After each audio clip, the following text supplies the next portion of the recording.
Gravação do áudio ativada.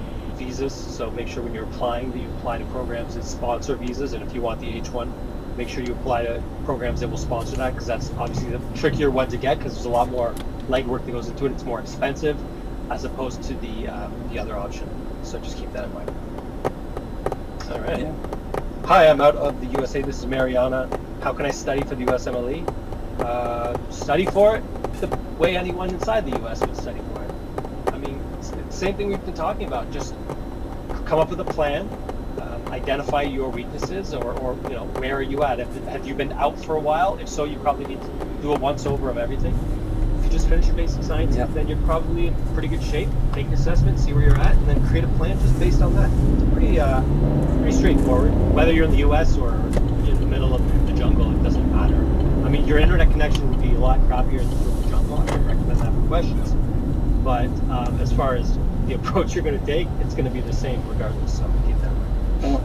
I want advice if you're going to jump in and start doing questions like a lot of people do, because they talk to their colleagues, friends, relatives, seniors. Be careful, because it won't work. Because if you're doing block of 40 random and you realize you're getting 25, 35, 45%, there's a reason why, right? You might have to take a step back and take it individually and see where your strengths and weaknesses are, and then put it together.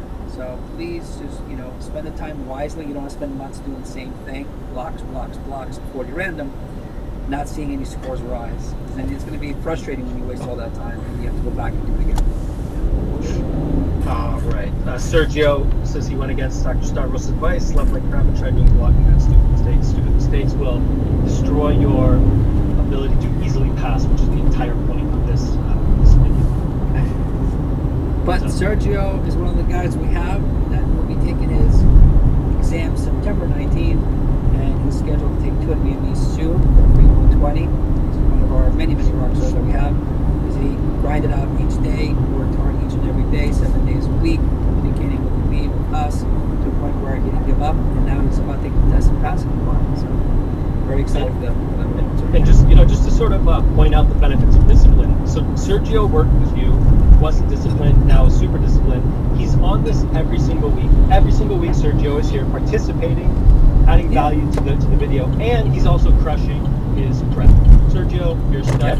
Congratulations. This is what I mean by, be disciplined, and you have a lot more time than you think, guys. So it's fantastic. Oh, yeah. All right, Arvin says, do you recommend old people like in their mid-50s from different countries to go for step one? Well, first of all, that's pretty insulting to people in their 50s. Dr. Stavros and me just turned 50 last year, and that's very insulting to us. But we look pretty good for 50, I think. Listen, the honest truth is, the older you are, the harder it's going to be to match. I mean, it's just a fact of reality is that you shouldn't be discriminated against for your age. I don't think that's even legal.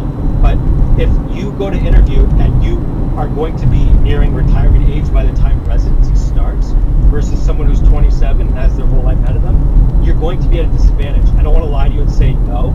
You will be at a disadvantage. But with that said, we work with people in their 50s. We work with people in their 60s who've gone on to match.